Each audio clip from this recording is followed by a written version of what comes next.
Good evening, everybody. Welcome to this evening's lecture. I'm Dr. Hittinger, director of the Pope John Paul II Forum for the Church in the Modern World.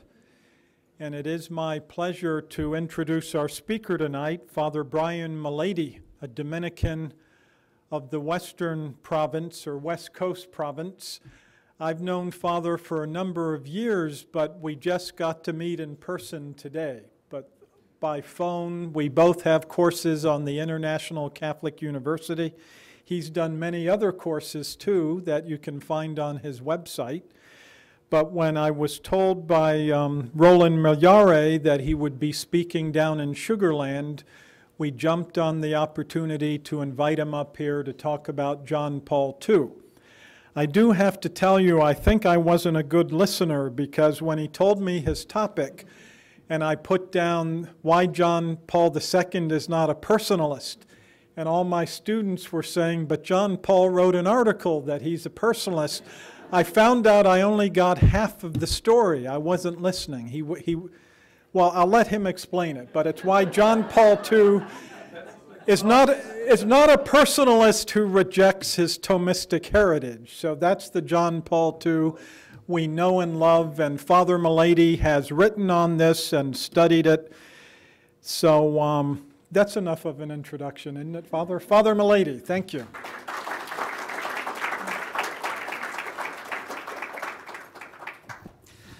Well, even though this isn't really academic, I should tell you a little bit more about myself. I'm a son of an Air Force officer, so I grew up around the country. And this is my 40th anniversary of ordination this year. So, well, let's just say I survived the 60s, okay? And I actually went to the seminary in Berkeley from 1967 to 1973, so you can just imagine. I spent a brief time as a parish priest, and then I worked for 4 years for a Jesuit at the University of San Francisco, Father Fezio, helping to found the St. Ignatius Institute. And for 6 years I was a professor in Rome, in which I had, Herman was one of my students there. And then I taught here for 3 years, and with Father Janusz and some others. And then for 14 years, and still several months of the year, I teach at a seminary for second career vocations in Connecticut. But I reside now in Portland, Oregon. So I am an itinerant preacher, basically. And I do my best to present a nice academic thing, although I'm only half-time in academia, so I can't promise perfection. But anyway, I'll do my best. I'm very happy to be here because I love coming to Houston, and I really have enjoyed my association with many people, especially I also have taught for 3 or 4 summers the Dominican sisters, the Vietnamese. So it's nice to see them all here. In the name of the Father, and of the Son, and of the Holy Spirit. Hail Mary, full of grace, the Lord is with thee. Blessed art thou among women, and blessed is the fruit of thy womb, Jesus. Holy Mary, Mother of God, pray for us sinners now and at the hour of our death. Our Lady, seat of wisdom. Pray for us. In the name of the Father, and the Son, and the Holy Spirit. Amen. Regarding the difficulties of the title of the talk, what we really wanted to discuss when Dr. Hittinger and I discussed this was the difficulties in claiming that John Paul II is a phenomenologist. And his personalism is sort of an adjunct of that particular difficulty. To demonstrate what I'm interested in proving in this lecture, the famous biographer of John Paul II, George Weigel, says this in his biography, that Wojtyła looked at Shaler, who's the founder of phenomenology, as a possible guide, and that he put himself through the backbreaking work of translation so that he could analyze Shaler in his own language, suggests that Wojtyła had become convinced that the answers to the question, why ought I to be good, were not to be found in the neo-scholasticism of Reginald Garrigou-Lagrange. Now, it is this statement which I would dispute, and that's what I'm interested in trying to demonstrate in this lecture. I would like to begin with a reflection on the title of John Paul II's landmark work in philosophy. Not having the ability to read Polish, it was very difficult for me to come to deal with the book The Acting Person until I discovered the Italian translation, which oddly enough is so different from the English translation as not even to be recognizable as the same book. And the difficulty begins with the title. The title of the book is Person and Act. And when one examines the book, one realizes that the title of the book is an attempt to reflect on the distinction which is found in Aristotle and St. Thomas between first act and second act, or first perfection and second perfection.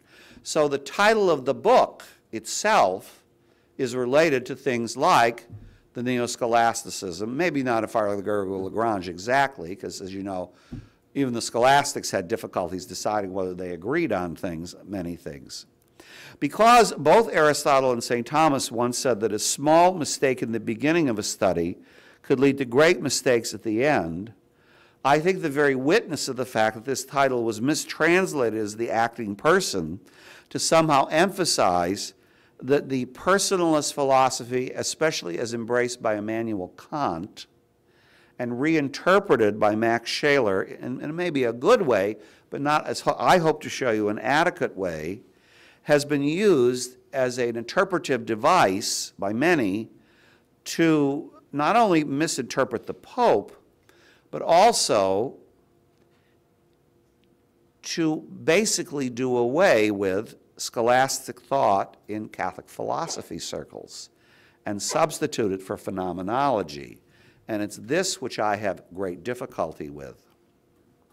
The mistranslated title suggests that John Paul II's understanding of the person is based on an existential one where the person is creating himself by his own acts.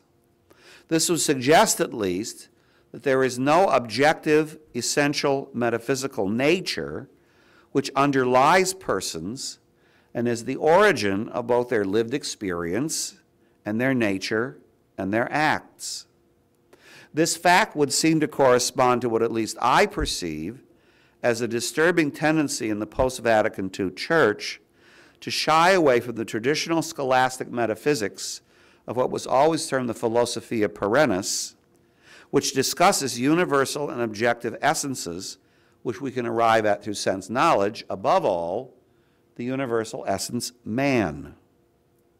And this leads to a complete belittling of the study of scholasticism. I don't know if you're aware of this or not, but the Vatican published a document, I think it was in April, where they called for a return to philosophy studies in a rigorous sense in seminaries. And they've even threatened to, I don't know how this could be carried out practically, but they've even threatened to force people to study again 3 years of philosophy instead of 2 in Catholic seminaries. Now, whether this could be carried out practically is, I think, a matter of debate, but it does show the emphasis on the value of this study.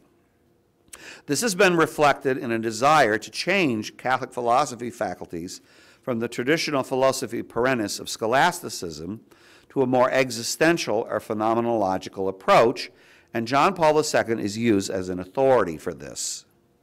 In this lecture, I want to ask if the understanding of the person of John Paul II is really a result of phenomenology and a rejection of scholasticism or not. My thesis will be that it is not. Though John Paul II uses a phenomenological approach, and though he does discuss the person, he actually has an article, as Dr. Hittinger pointed out, on Thomistic personalism, he is not a phenomenologist, and his interpretation of the person presupposes the traditional objective metaphysical understanding of man as a rational animal, an individual substance, as Boethius said, with a rational nature. Instead, he is a Thomist who thinks the phenomenology can contribute to a better understanding of the essential and objective nature of the person which it presupposes. The remote cause of phenomenology is found in the philosophy of Descartes and Immanuel Kant. As a result, it would be good to know John Paul's analysis as a philosophy professor of these two thinkers. Descartes and Kant have their powerful representatives in modern Catholic thought. The divorce which occurred in Descartes between the senses and the spirit, and I'm sure any of you who study philosophy know about this, so I don't feel called upon to go over well-trodden ground, caused a kind of caesura in Catholic thought in which one side emphasized merely the spiritual nature of knowledge, which became eventually very subjective in Kant, and the other side emphasized only the material nature of knowledge, which you can see in, for example, the British empiricists, Hume being the primary example, Locke perhaps being the entrance into the doorway. The divorce between the idea that you could arrive at universal truths, universal essences, and especially that you could have some knowledge of God through the senses, which occurred in Descartes, was carried on very far to the point where in the late 18th century philosopher Immanuel Kant, the great watershed, I believe, in modern thought, reached such a point that though Kant believed there had to be universal things because they were good for society, for one thing, things like the existence of God and the law and things like that, he didn't think you could discover that through common, ordinary, everyday sense experience. You remember, Kant said he wanted to reform thinking, and he did not believe that you could arrive at anything understandable about the world through your experience in your five senses. Where truth had been defined before him as the correspondence of the mind to the thing, truth became defined after Kant to the correspondence of the thing to the mind. In other words, my mind was like God's mind, and I created the truth in the things around me. So and for Kant, mind, in a sense, wasn't really intellectual. It was more subjective and emotional. So my emotional needs basically created God. And there was no necessary objective God that everyone could arrive at. Everybody's God was what their emotional needs basically created. John Paul II calls this the rupture of the subject from the object. In his philosophy lectures, which are not available in English, unfortunately, but which I found in Italian, he has an analysis of the history of European philosophy in the late 18th, 19th, and early 20th centuries. In this, regarding ethics, the person, and our acts as a human being, he says this: Kant has taken away the essence itself of the ethical life, of the sphere of empirical experience of the person, and has transferred it to the extra-empirical numinous sphere. Now, what does that mean? It means that he's taken our examination of ethics away from our everyday experience of looking at what we do, our intellect, our will, our passions, and our body, and transferred it merely to the human need. We need there to be an ethics, so therefore there is one. But what it is, nobody can exactly define. In other words, it's completely subjective. He has crystallized the entire ethical experience of the personal subject in one only and unique psychological element, that is to say, sentiment. Now notice, sentiment is emotion of respect for the law, duty. For Kant, the only emotion, the only sense experience that made any sense at all with regard to ethics or how the person acts is duty. And his duty didn't have any flesh to it. It was just duty because it was duty. I don't know what some of the philosophy professors think about this here, but my great image of Kantian duty is Inspector Javert in Les Miserables. The law is the law is the law is the law, and you don't think about it. You can't reason about it. You can't play the law off against mercy. Justice is justice, the law is the law, and of course it ends up in the end with Inspector Javert committing suicide because he can't enforce such a conception of the law. John Paul discussed this problem in several articles he wrote as this philosophy professor. In these, he analyzes Kant as being this person who emphasizes only the spiritual, and the spiritual here not meaning the spiritual the way we mean it, the spiritual which has to do with only this subjective need as the source of truth and values. Sense experiences, everyday common sense, has nothing to do with what we know to be the truth and ethics. Now, John Paul II states by contrast that the tradition of the Church, expressed primarily in Aristotle and St. Thomas, is clear that the person is an efficient cause of his own acts and therefore his own perfection in morals.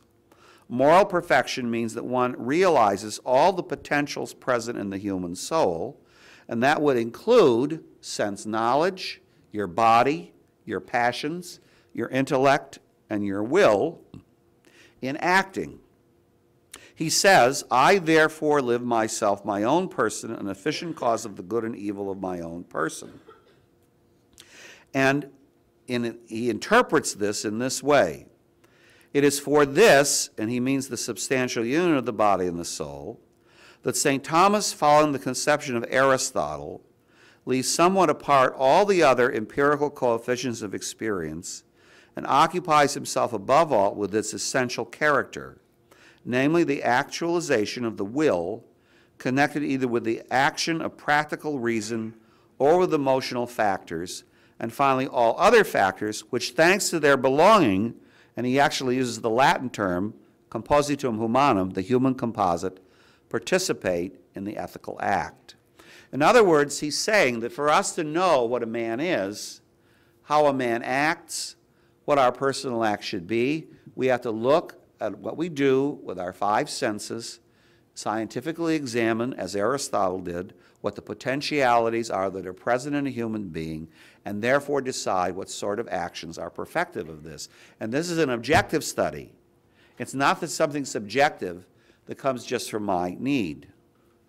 Now, one great reaction to the rupture on the part of Kant between the subject and the object occurred, according to John Paul II, in the 19th century, or the early 20th century. This was the reaction of phenomenology, particularly Max Scheler.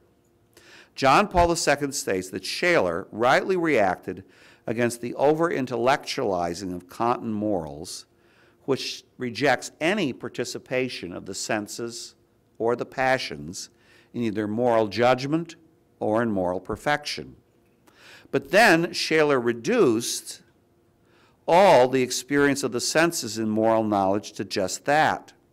He says this, when Scheler finds himself face to face with this empirical whole constitutive of the ethical experience of man, he affirms immediately that this experience has the character of the act of the person. He calls this a value. In other words, the whole of man's personal experience is reduced to the order, for Scheler, of the senses, which does not constitute any object for the will. And as a result, in Scheler, there is no will. There is no moral will. Your values, your objectivity about yourself is how you feel about it. In other words, your lived experience. But a lived experience which is unique to you and based on your passions. It's sort of like saying, well, feelings, well, feelings. Father, how can it be so wrong when it feels so right? You know, before Vatican II, many Catholics, at least in the United States, felt guilty about feeling anything at all. Passions weren't supposed to be there. The classic image of this attitude is from Stoicism, a famous ancient philosophy which maintained that the passions were the enemies of the virtue. The classic image of this, some of you may have seen the old film Song of Bernadette, with Bernadette's mother superior, where she's very jealous of her receiving divine favors, and she says to her, and I can almost imitate it for you, all throughout sacred time, God has only come to those who have suffered. How can you say you have seen it when you have not suffered as I have? Look at my eyes, they burn like the very fires of hell. From lack of sleep I will not give them. My lips are parched from constant prayer. My hands are racked from serving God. My back is gnarled from cold stone floors. How can you say you have seen it when you have not suffered as I have? See? And this is portrayed as a kind of spiritual perfection. Now this would be more Kantian because it emphasizes this subjectivity, but a subjectivity which doesn't have any flesh to it exactly. The opposite is in 1968, and like I told you, I went to Berkeley, that's to you people, everybody discovered feelings. And then it became feelings, whoa, whoa, whoa, whoa, feelings, which is more Schillerian. You know, you'd like to think we could get it right because we sin by excess. As you know, in the ethical act, all these things have to go together. There are three powers that make up the ethical judgment: the intellect, the will, and the passions. And they all have to be integrated together in virtuous life. John Paul II says, Shaler has founded the entire ethical experience on its secondary elements because he has deprived it of the backbone of the will. Thus, the two pillars of modern philosophy of morals, Kant and Shaler, suffer from the divorce of the senses from the order of reason. In Kant, reason is emphasized at the expense of the senses and emotions. In Shaler, the raw sense experience is emphasized at the expense of reason and will. Again, the Pope. We affirm, therefore, that in both conceptions, that of Kant and that of Shaler, so important for the history of philosophy, together with the separation of the old concept of the ethical act, have involved a certain deformation of the ethical experience itself. So obviously, phenomenology can't be used as the primary basis on which to base a philosophy of the human person or ethics, because it suffers from not having a decent theory of abstraction or of the ability to know universal truths, like what man is, through sensible experiences. In the modern world, there has been a new focus on the nature of the person, which began with Kant. For Kant, again, the person is a radical center of absolute freedom. Freedom for him means complete autonomy from outside interference. In other words, again, the subject merely creates himself, you could say. Michael Wallstein, who wrote the introduction to the new translation of Theology of the Body, called Man and Woman, He Created Them, has an excellent introduction in which he reflects some of the things I've been saying using other quotations from John Paul II about Kant's relationship to the personalism of John Paul II. Though Kant and the Pope use the same language concerning giving himself to another in sexuality, for example, Wallstein says that Kant looks on this as against the dignity of the person. He thinks the persons turn themselves into inanimate sources of pleasure, both inside and outside of marriage. Marriage is the only cure for this loss of freedom in sex, and it allows one person to permanently acquire the use or ownership of another, and this is what sets the person free.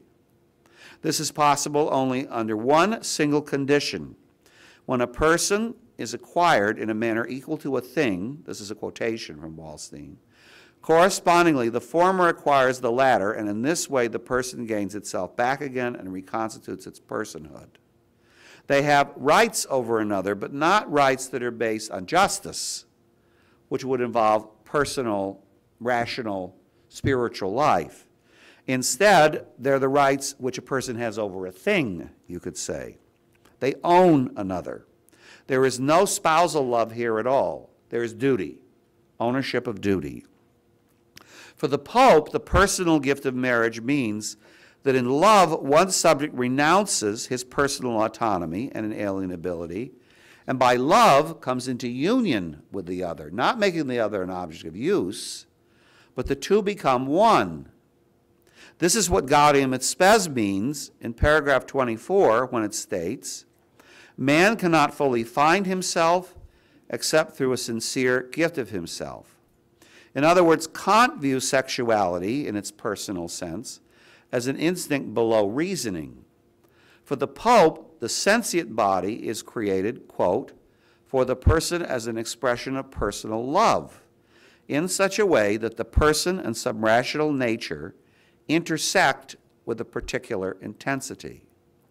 Kant therefore exalts the unrelated self as the primary foundation of personalism, and so has a theory of personality, for example, since it's unrelated, which is contrary to the doctrine of the Trinity. The Trinity couldn't be persons par excellence, because remember, according to Catholic doctrine, the only thing that distinguishes the Father and the Son from the Holy Spirit is their relation. The Father is God unoriginated, the Son is God begotten or originated, and the Spirit is God proceeding. If what a person is someone who's completely autonomous in himself, doesn't enjoy any relationship, but merely uses another, how can we possibly use that term to refer to the persons of the Trinity, who are the persons big time with a capital P? Some have called John Paul II a Carmelite personalist.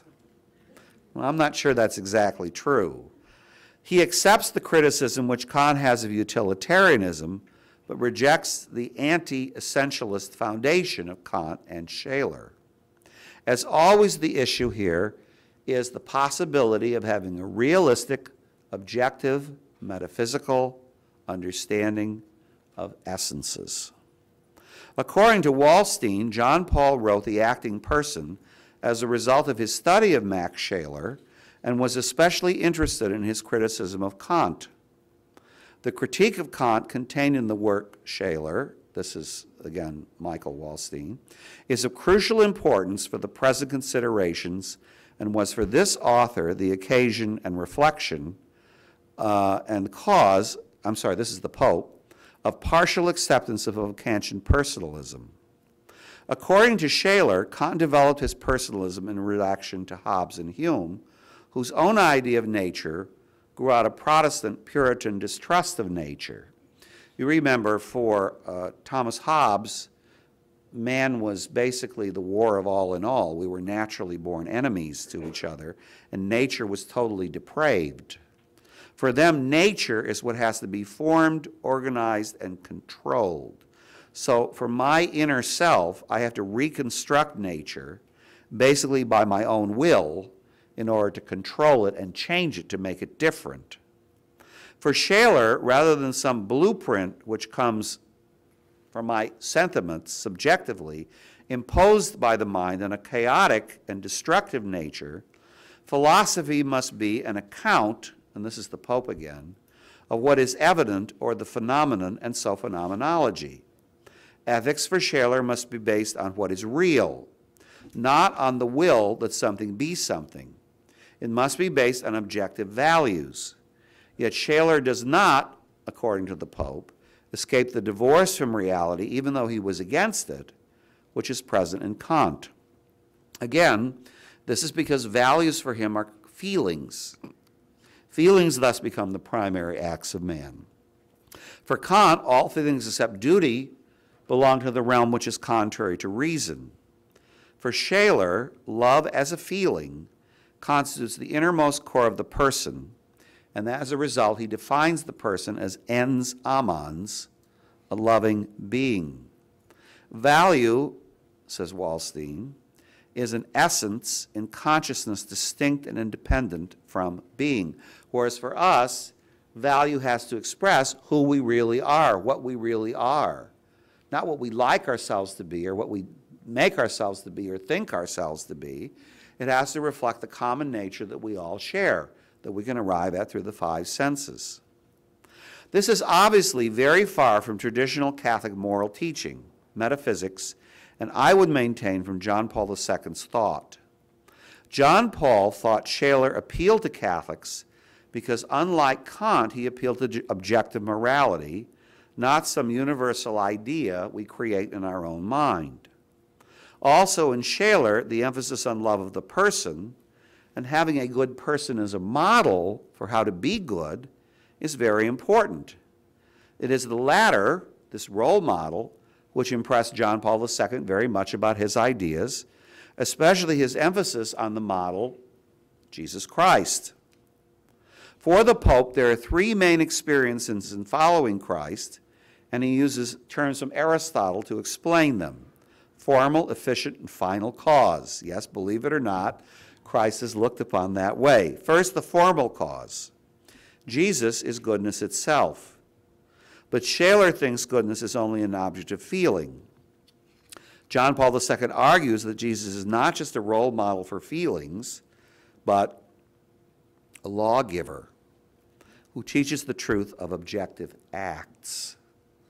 So, you know, many people have reinterpreted Jesus today to be just a nice person who teaches a simple doctrine of love and pacifism, but never a lawgiver, and certainly never anyone who will condemn anybody or hurt their feelings. Well, I mean, it's very hard for me to imagine Christ walking up to Peter and saying, "Get behind me, Satan," in public, and not hurting his feelings. I don't know, but, you know, Jesus did that because he knew Peter could take it. He formed him to be able to take this correction.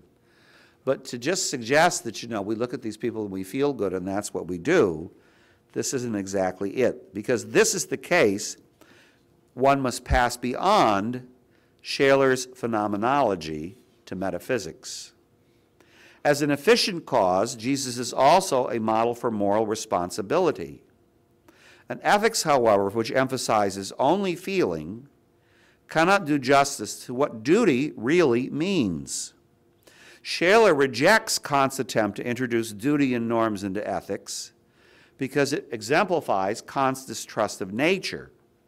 Still, norms and duties are necessary to ethics because they reflect objective existence. They reflect something objective outside of us and aren't just related to us as creating the things ourselves. Precisely because they are indifferent, again, quotation, with respect to existence, they values do not give rise to an ought in Shaler. In Catholicism, it is the reasoning understanding of what nature is, because the natural law reflects the eternal law, which gives rise to duty or the ought. And you know, you can see this in our modern ideas about justice. The ancient definition for justice, which we use in the Catechism, Catholicism embraces, is what? The constant and perpetual will to give to another his due. In other words, it's about duties. The modern idea of justice is me getting my rights. It has nothing to do with the other. Now, conscience has rights because it also has duties. Let's hear it for rights, but don't remind me of duties. I want to get what I can get, but I don't have to give anything to another. And yet this is the famous source of the original idea of justice. That's why Plato could say it's better to suffer injustice than to do it. Because if you suffer it, you aren't given your rights, but if you're spiritually mature, you can take it. But you're not unjust. You're still a good person. But if you do it, you deny someone else what they should receive, and you can't be a good person anymore. The final cause, which is blessedness, happiness, is likewise severely limited in Shaler's system. John Paul II, in his book on Shaler, says this: Shaler is not concerned with the real relation to God as an existing, positive, and defined reality. He is concerned with experiencing the idea of God. Now, why is that different from the real being? Because, you know, Kant was very clear that we create this idea of God. So the people that followed Kant, someone like Friedrich Schleiermacher, said that a religion without God was just as good as a religion with God. Because as long as you were feeling dependent on the universe or something, it didn't matter whether God existed or not. And he actually said, this was in the 19th century, religion was the foe of creeds. Since I'm creating God for my own needs, my God may be different than yours, and we can't argue about it. Everything's subjective. There is no real, objective, personal God. This means that one can arrive at happiness by being content with one's own subjective experience of God, which means, of course, that we don't need any further experience. If I'm happy, why do I need grace? Why do I need revelation? Why do I need a further experience? No good, says John Paul II in his book on Shaler, criticizing him, comes from outside the person, can be a greater good than the good which the person finds in himself when he experiences himself as the source of the morally good act.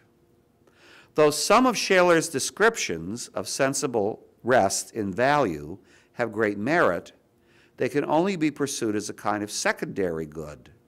They aren't the object itself which causes this rest. John Paul II concludes in his book on Shaler, at the same time that these investigations convince us that the Christian thinker, especially the theologian, who makes use of phenomenological experience in his work, in other words, our lived everyday experience, cannot be a phenomenologist. Period. Despite the fact that Shaler has recovered interest in objective world, he cannot free himself from the subjective ideas of Kant. And in the lectures of John Paul II, he says, "We affirm, therefore, that in both conceptions, so important for history, there's a certain deformation of the ethical experience itself." The whole difficulty, he says, is the result of the phenomenological premises of the system, and we must assign the blame to these principles. In other words, the system itself is flawed, and it can't be used as a basis for philosophy as such. Now, he does think that the system of abstraction does true justice to the nature of the person, but lacks a subjective experience of what it means to be and act as a person. In other words, once you've discovered the nature of what it means to be a human being, then when it comes to describing the sort of everyday experience we have of this, Thomas Aquinas wasn't too interested in this. He was interested in just the nature of things. So, in this other article, Thomistic Personalism, the Pope makes clear that the Thomistic concept of the person is the proper ontological foundation of all phenomenological investigations of the person. In other words, once you've discovered and defined man, and you know what you mean, then you can understand how you experience this in your lived experience of every day. But the lived experience isn't the source of the truth. It's more like the reflection of the truth, not the cause. Therefore, the definition, the person is an individual substance of rational nature, the good old definition from Boethius. This definition is the proper one, and also a definition or an understanding of the person which includes seeing that the intellect, the will, and the passions, as well as in a certain other extent the body, are absolutely necessary for determining and understanding what the nature of the person is. So, though phenomenology can contribute to the study of the person in a psychological sense, this must be founded on the study of the person in a metaphysical sense. Because the person is a spiritual soul that exists in a substantial union with a physical body, the psychological experience of the acting person must include the passions, the intellect, and the will. And when Descartes, Kant, or Shaler separate the moral experience of this into many different kinds, they do injustice to this integrity. Though they may have good things to say on each level, it's the union of the levels that eludes them. Here's another quotation from John Paul II. "The faculties in which the spirituality of soul is expressed and actualized, and therefore the spirituality of man, are reason and will. These contribute in a certain sense the principal means for the realization of the human person." So in other words, it can't be just the senses, it can't be something without the will, etc. On the grounds of these actions, the entire psychological and moral personality is modeled. However, these faculties are not the only ones of the human soul, that is the form of the body. St. Thomas perfectly renders an account of them and characterizes the spirituality of man according to reality. In his conception, this one spirituality is such that to it in highest measure the substantial unity is conformed with bodiliness and therefore with sensuality. This union must therefore have a particular role in the formation of the personality of man. Now, obviously, he believes the philosophy of St. Thomas is the key to understanding the nature of the person. Although modern philosophy makes a valuable contribution in emphasizing lived experience of individuals, the philosophy of St. Thomas is the key to understanding the person as such. The Pope concludes, thus in St. Thomas, we see very well the person, his objective existence and action. But it is very difficult to perceive in St. Thomas the lived experience of the person. Once you have the authentic metaphysics in St. Thomas, then you can go on to discuss, in the manner of modern phenomenology, interest in the senses, lived experience, the character of this lived experience. But the metaphysical basis of the will and the intellect must always be found in the sense experience objectively and ordered to it. And here is where the ideas of the Pope differ very much from Shaler. The Pope's personalism can be summed up: man represents a compositum which is spiritual, material, rational, sensitive. Thus the energies of sensual love also act in him, but in any case his love is properly spiritual love. In the book Love and Responsibility, this idea of the person is beautifully summarized in this personalistic norm. Many of you are familiar with this. It actually comes again from Gaudium et Spes in Vatican II.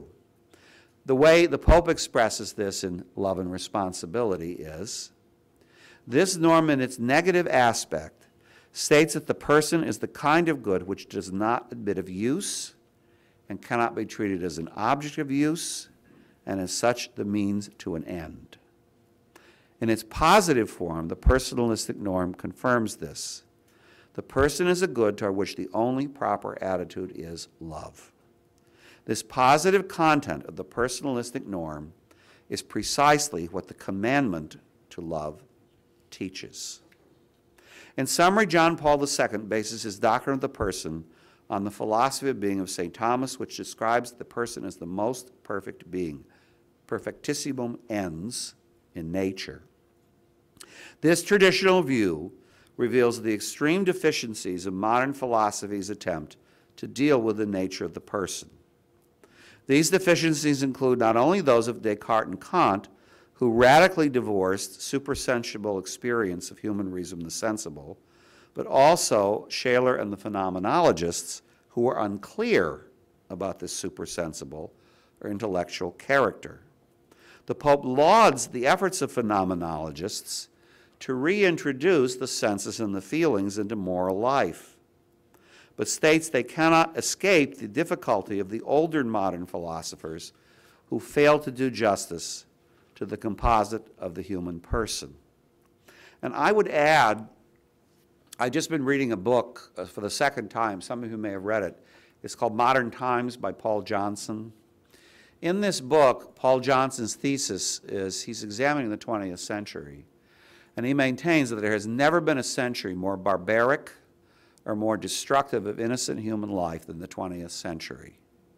And he maintains that because of the philosophies of the 19th century, right at the beginning, there were two things that characterized the whole intellectual academic experience of the 20th century. The first is the complete relativism of truth, something Pope Benedict recently expressed by talking about the dictatorship of relativism. And the second is, in addition to the relativism of truth, the lack of personal responsibility. Freud, as you know, once he discovered the unconscious, seemed to suggest that we were just the product of outside forces. In the entitlement culture, we experienced this big time. I don't know if you're familiar with the old Calvin and Hobbes cartoon strip, but they had one in which Calvin said, "Nothing I do is my own fault. I'm the product of a dysfunctional system. It's not my fault I do anything wrong. Everything is everybody else's problem." And then he says, "I love the culture of victimhood." And Hobbes, the tiger, says, "One of us needs to stick his head in the bucket of ice water." And have you noticed everybody today is a victim, but there are no predators? How is it possible everybody is a victim but no predators? It passes belief. Now, this is a result of this difficulty in rediscovering the absolute truth about essences, about objective things. And though it's true, we participate in realizing who we are through our lived experience. That lived experience has to be based on a prior existing essential nature created by God, reflecting Him in His image, which includes the passions of the intellect, will, and body in an integrating act of personal freedom. Thomas Aquinas and Aristotle alone do justice to the ontological basis for the nature and acts of the person. This union is expressed in actions integrally involved in personal and moral actions, especially those which express moral union, like the sexual marital relations. Modern phenomenology can contribute further implications as to how this relates to lived experience in daily life. But this is not due to a deficiency in neo-scholastic thought or in St. Thomas, who simply were not interested in expressing all the implications of this thought for man's daily sensual experience. The correct title of John Paul II's book should be Person and Act, the objective foundation and how this is realized in everyday experience, as this is based on the primary and secondary action of scholastic philosophy. Far from doing away with scholasticism, whatever personalism is in John Paul II is a development of ontology and only is reflected in psychology and ethics because of this ontological foundation.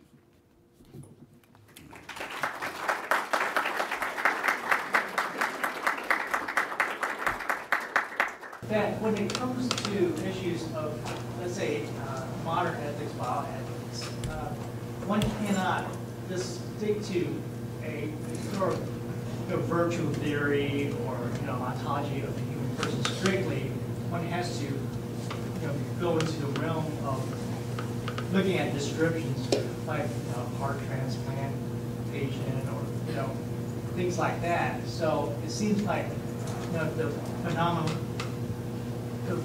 phenomenology has to be sort of reached at that point. The question was concerning modern bioethics. Well, all I can tell you is this: medicine is an art and not a science. The virtue of art is different than the virtue of prudence. The virtue of art has to do with perfecting things outside of us. The virtue of prudence has to be perfecting with us within.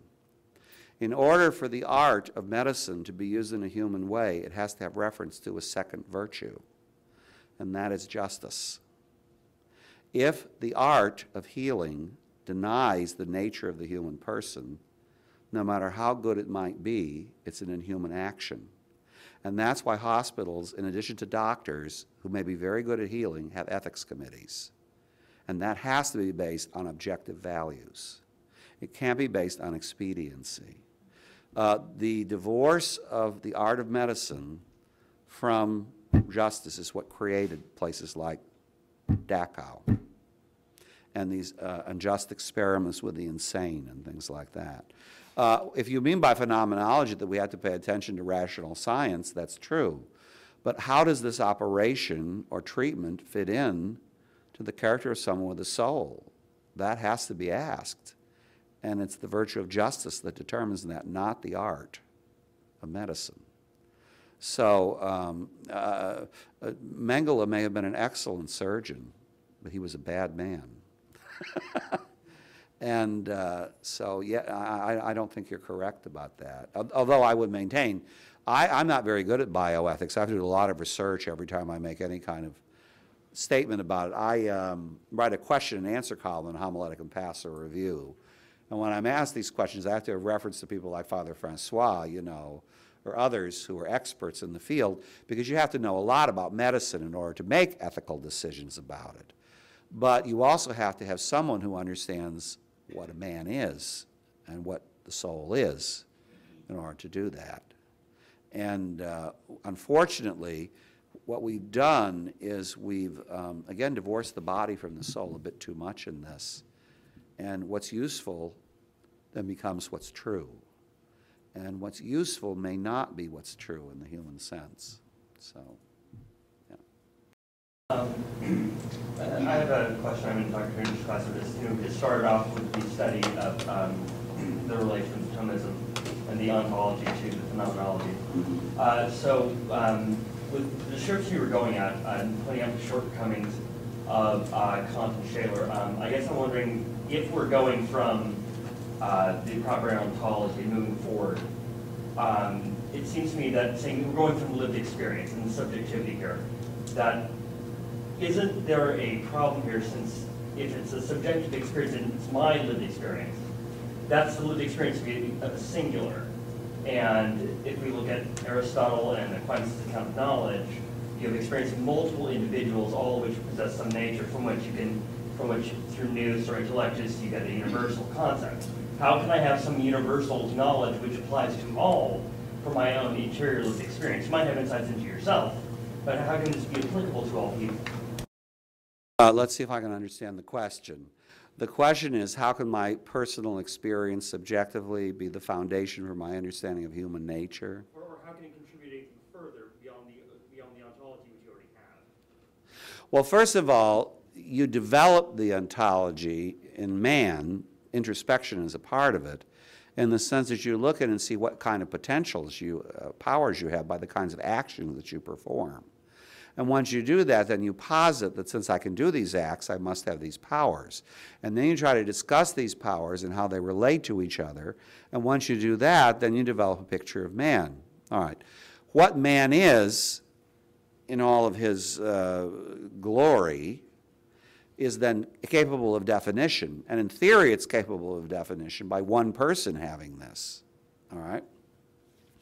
What I'm saying is what the phenomenologists do is they want to talk then about how that's exemplified in someone you know, and how the quality, it'd be like looking at plays and seeing the tragic flaw in the hero, or you look at Amadeus and you say, oh, well, Mozart was a wonderful musician, but he had very tragic flaws as a person, and try to enumerate what those are and try to avoid those.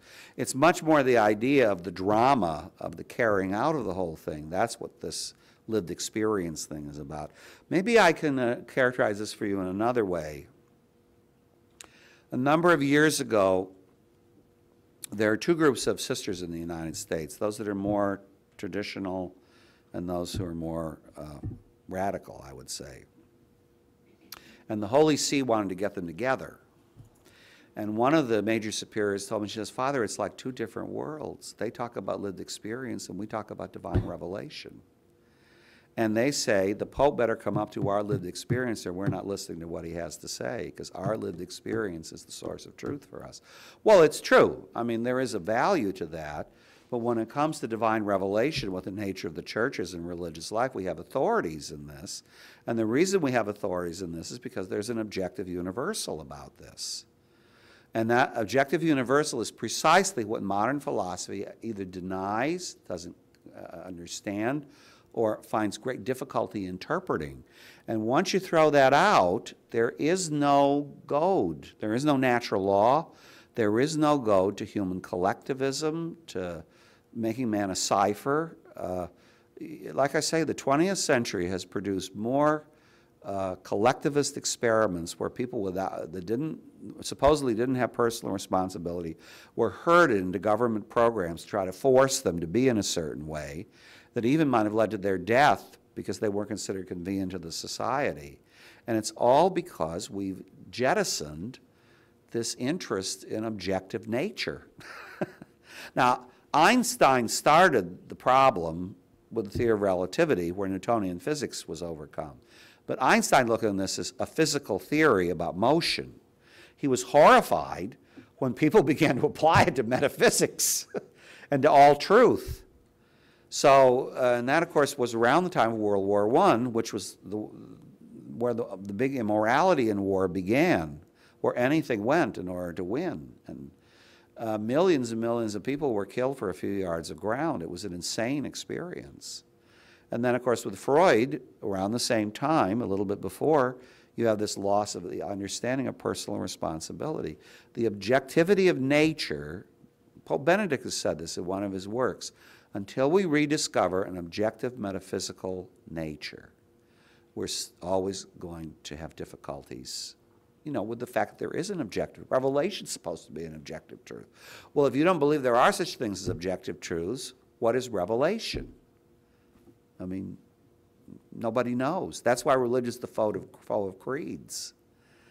As long as you produce feelings of dependence on the universe, it doesn't matter who it is, But anyway, that's what I'd say. Yes, sir.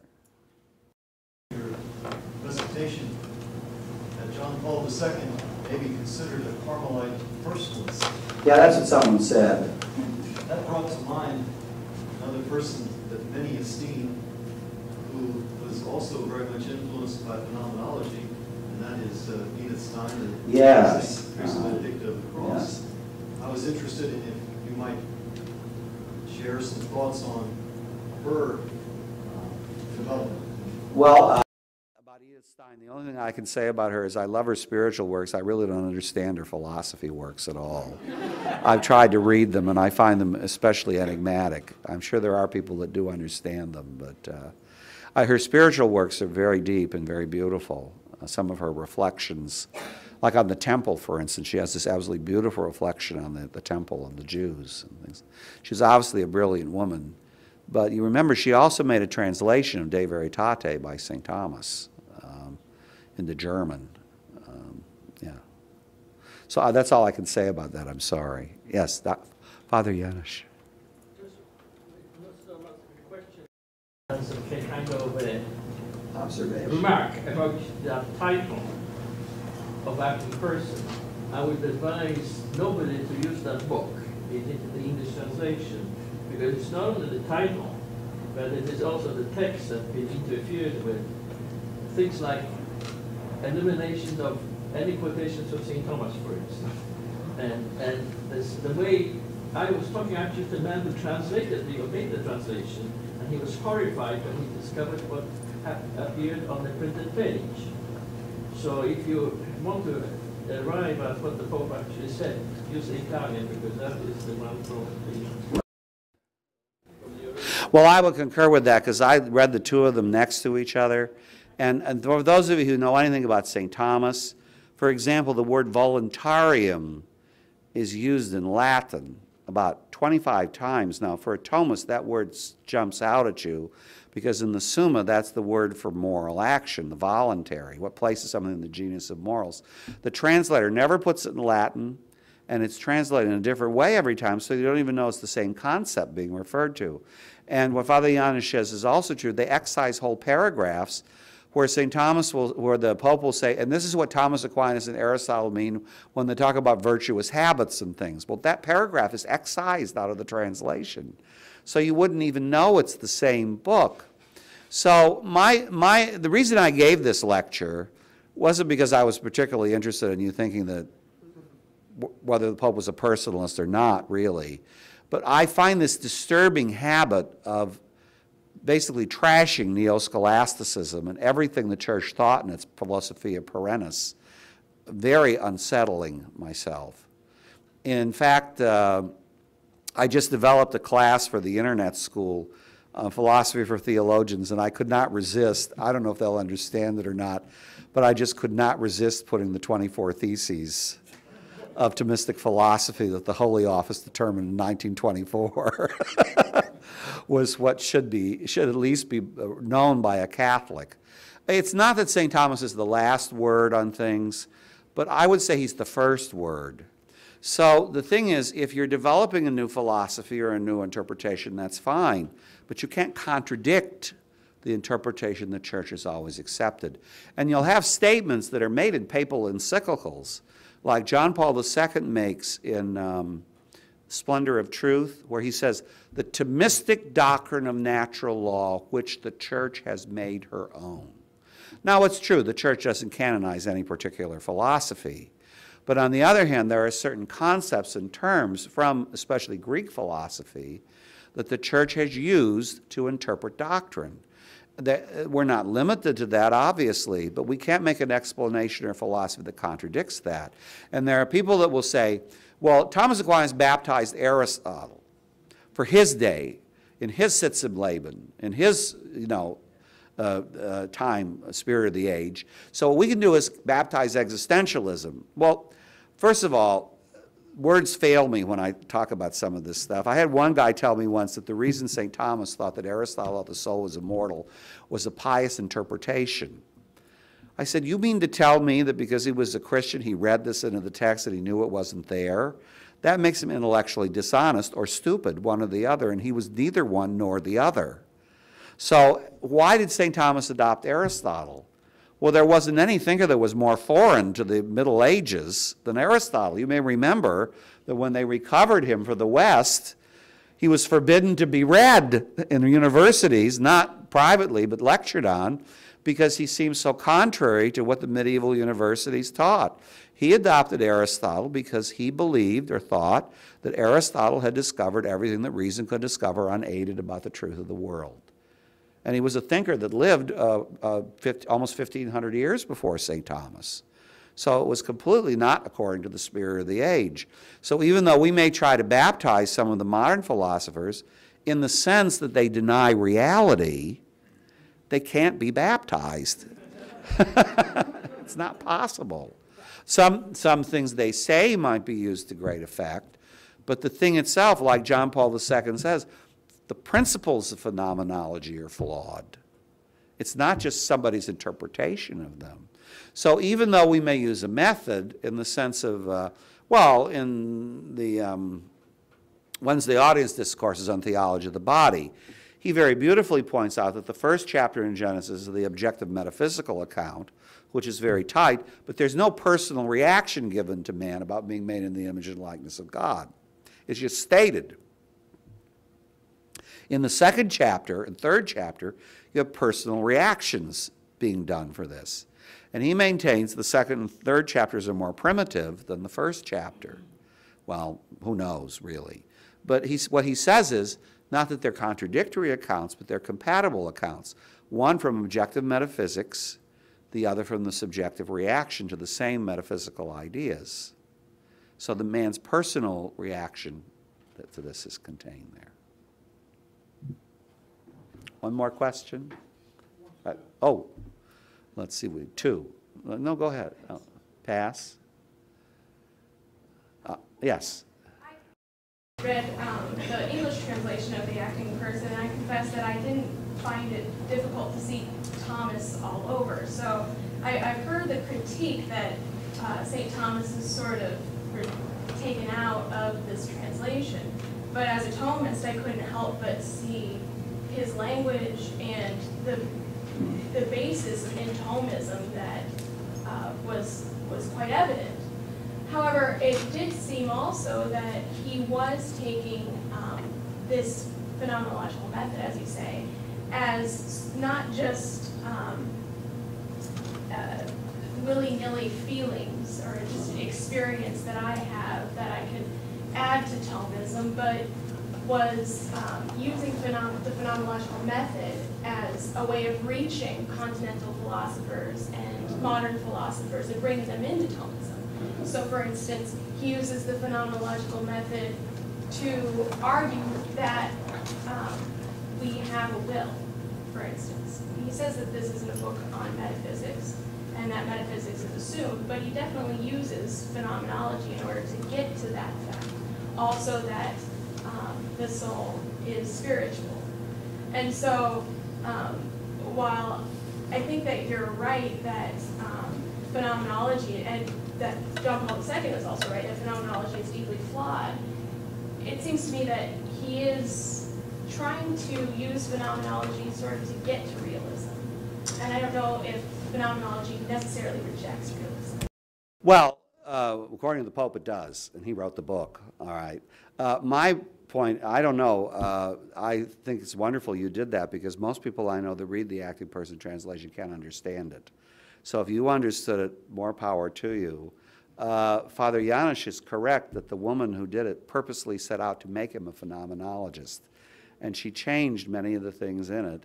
And as I say, if you read the real book next to it, I'm not saying the Thomistic elements may not be there for someone who wants to find them, but they're much more evident if you read the real book. And